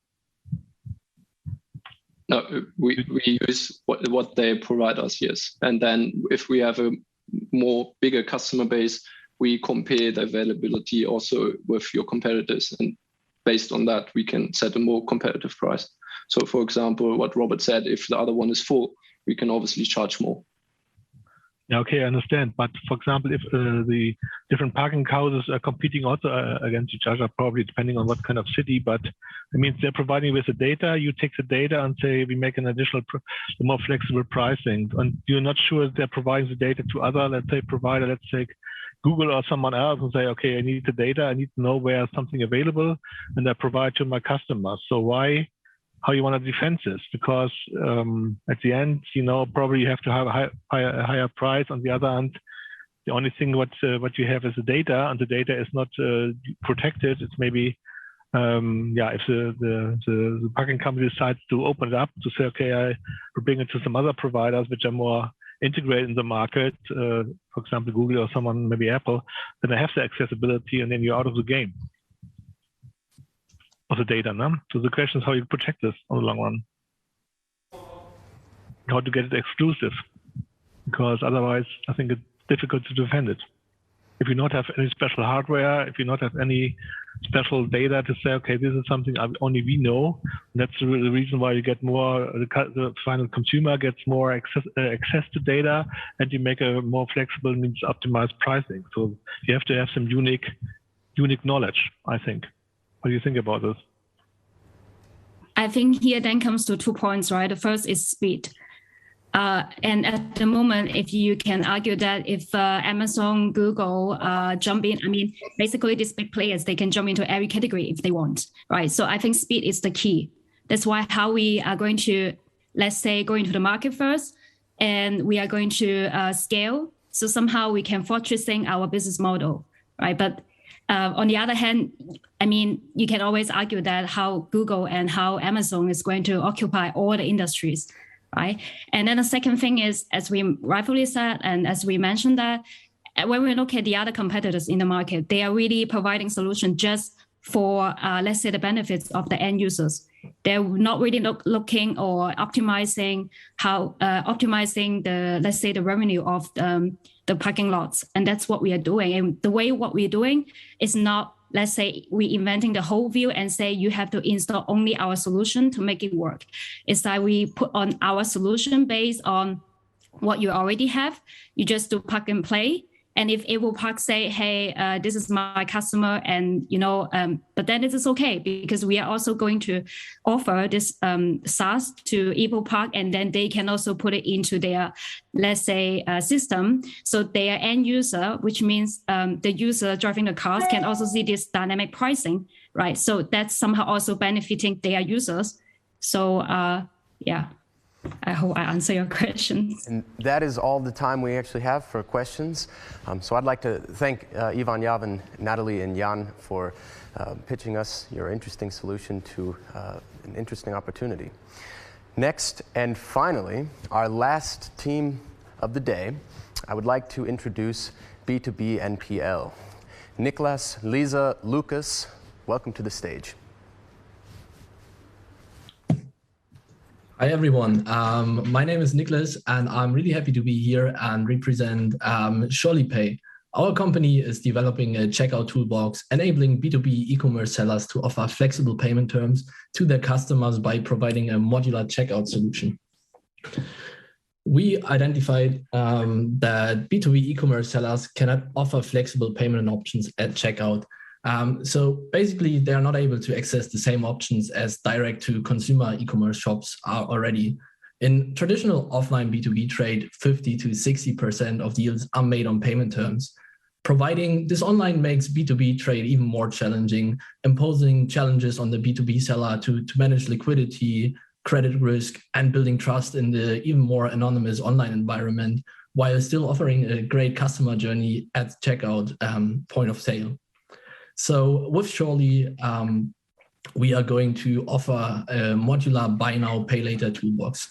This basically covers the 5 main aspects to enable a seller to take this very professional e-commerce shop out journey online. First, they can grow their revenue and increase conversion by providing a checkout option that enables the buyer to flexibly select payment terms. Then we have an API that enables real-time credit checks and a credit insurance via an API to make sure the financials are protected, and the option to access liquidity to finance the credit terms that they give to the customers and support with making sure they end up getting paid in the end. And now Lucas will show you a bit more how our solution works in detail. Exactly. So how does it look like? Well, it actually is quite simple. Our buyers get a very easy, streamlined dashboard where they can basically choose the time they would like to pay the invoice or the expenditure. And our sellers, well, they get a dedicated toolbox engine where they can really pick the features they actually want and actually also just pay for those. So now you may ask, well, surely, how do you make money? Well, due to the toolbox offering, we basically start with the buy now, pay later as our core product. And everything else, so for example, a payment guarantee by an insurance company or possibly payment collection service, is everything additional on top of those buy now, pay later solutions. So clients can see what they pay for And due to being a toolbox, we can actually be 4 times as cheap as the competition. So, well, what is the market and what are our clients? Our clients in the gigantic market of B2B e-commerce are 2 groups that currently do not really get much love. First of all, those are small enterprises that on the one hand side, maybe don't need the full financing bundle they get offered right now, but they just may need now a certain service that we offer. And secondly, we have started as well. Well, they would appreciate from time to time to have an invoice or a bill that it can expand a little bit more over time. So Lisa, how does the competition actually look like? Yes, so looking at other early stage providers in the market, we found that they require customers to use their invoice financing. Since their main revenue comes from this required factoring, they cannot provide a modular solution like we do. We see the opportunity to provide a modular product to satisfy the needs of every individual customer. Furthermore, we not only offer buy now, pay later like our competitors do, but we also offer installment payments. Regarding our next steps, right now, we want to focus on the validation of our idea and concept before leveraging our network to find a partner to obtain a managing general agent status. This is a quick way for us to gain insurance underwriting capabilities. We also want to build our checkout API and customer portal and finally identify test customers in the industry that we can develop our product further with. Later this year, we want to launch the product and seek funding opportunities to become the leading B2B transaction toolbox for micro SMEs and startups in Europe. And lastly, I want to introduce our team again, Nicholas, Lucas, and myself, Lisa. With experience and expertise in B2B insurance, sales, and product development, we're confident that we can achieve our mission to enable B2B e-commerce with a modular toolbox together. Thank you for your attention. We're very happy to answer any questions. All right. Thank you, guys. Now I'll open it up for Q&A with our judges. Any questions? My question would be, how difficult is it for the other competitors to fill the gaps, what you have identified? And how dynamic is the market? Yeah, that's a great question. So from our perspective, there are 2 big limitations to that. First is the competitors. They are mainly early stage companies in seed or Series A status, and they have built up their business on the ability to deploy capital. So they have got capital they need to deploy. So kind of for each cut they take in the ability to deploy this capital, that kind of devalidates their business model and kind of makes it more difficult for them to generate revenue. Second aspect is the credit insurance part, where they usually are underwritten by a kind of incumbent. So for them, credit insurance is only a cost center where they don't earn any money, with actually quite inflexible insurance solutions, while we aim or want to be able to cover this part ourselves and also generate a profit from that part. I do have a question, and you say, sorry. No, go ahead, please. Okay, well, how interested are those shops or online shops in integrating another solution which makes the checkout look more complicated, maybe? Do you have any insights on this? We haven't worked on that aspect in detail yet. The way we see it in B2B, in direct-to-consumer working, is that it's just another option besides the optional payment. And we see companies like Klarna, where it's been accepted very well. So we, from that side, don't see it as a big blocker. But of course, we'll validate it in the next step with when we get to proper test customers. You say that you want to address startups and SMEs and everything. However, these companies tend to have really, really bad credit scores. So the credit check that you said that you're going to do, like in that terms, could actually be all negative. So you could basically like filter out all of your clients in that. Is that something that you guys know how to tackle? Lucas, you're on mute. Sorry to let you know.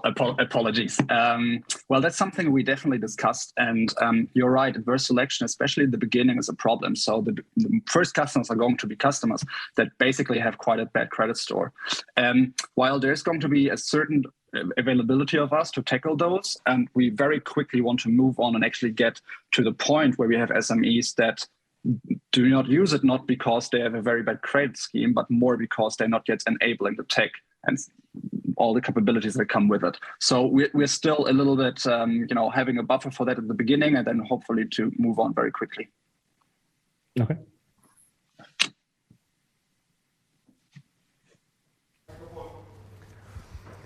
All right. Do we have any last questions from the jury? If not, I would like to thank you, team, Lisa, Nicholas, and Lucas, for a great pitch. And that wraps up our 10 startups that are pitching today. I really appreciated listening to you guys. I also saw the pitches on Friday, and I've seen that you guys have made quite some progress. Well done to all of you. Now it is time for our jury to exchange their thoughts and opinions, and we're going to be back with you in 10 minutes with the head of communication at 3-Day Startup, Fabian, to announce the winner. Guys, thank you very much. We'll see you in 10.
seriously. This is all you need. Be your everything, yeah, I'll be your everything. Still too soon to feel. Please just say it's real. More than just a thrill, not just in it for the thrill. I'm in it for the love, cause love it needs to touch it. You're pressing on my body. Hey, let me tell you something. I'm in it for the love, cause love it needs to touch it. You're pressing on my body. Hey, let me tell you something. I'm in it for the love. I'm in it for the love. I'm in it for the love. I'm in it for the love.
Hello everyone and welcome back to 3-Day Startup 2022.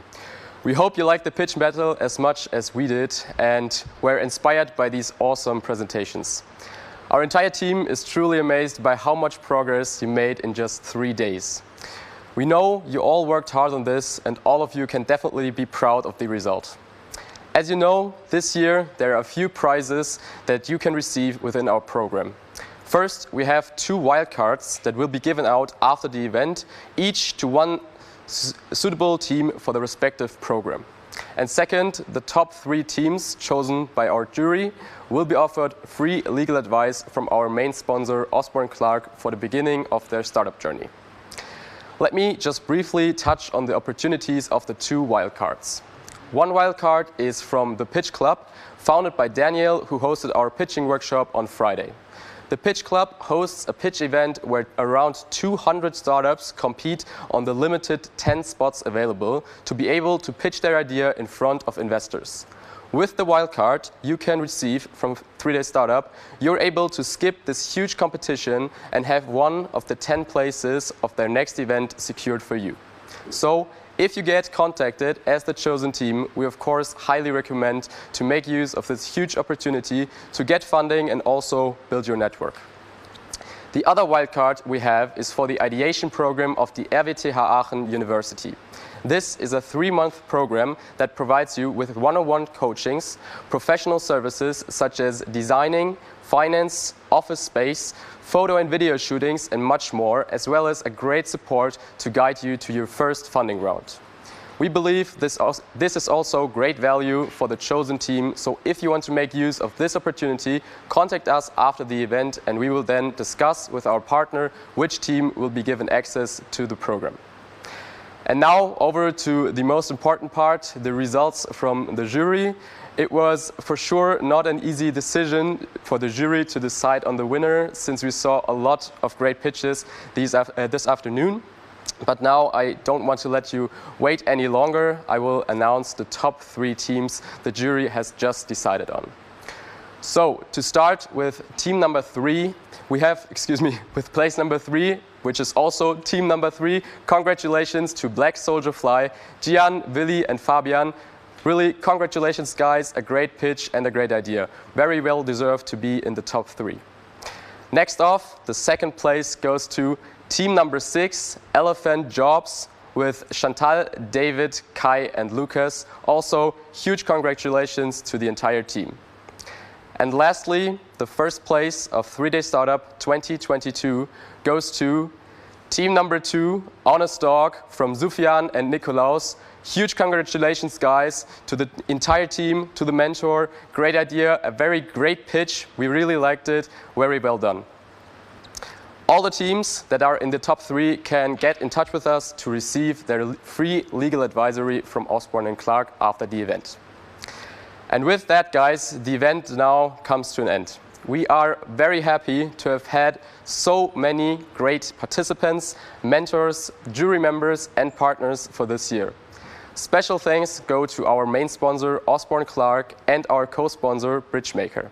And also, there is one person which definitely was our MVP in the organization for this event. So a big, big thank you goes to Jöfi from the Action Light team. We know we caused you a lot of headaches over the last days, but we are truly, truly grateful to have had you. And without you, 3-Day Startup wouldn't have been possible. Now, to all the participants, I know you have seen me quite a few times in the last days, but the main work, of course, happens behind the camera. So also a huge shout out to the entire 3DS team who worked tirelessly over the last days to make this event possible. We wish all the teams great success with your companies, and we would love to hear from you over the next months and check in with you again. And with that, guys, it's a wrap. We hope you enjoyed the last 3 days. Thank you so much for participating, and this was 3-Day Startup 2022. Thank you all, and goodbye. I'm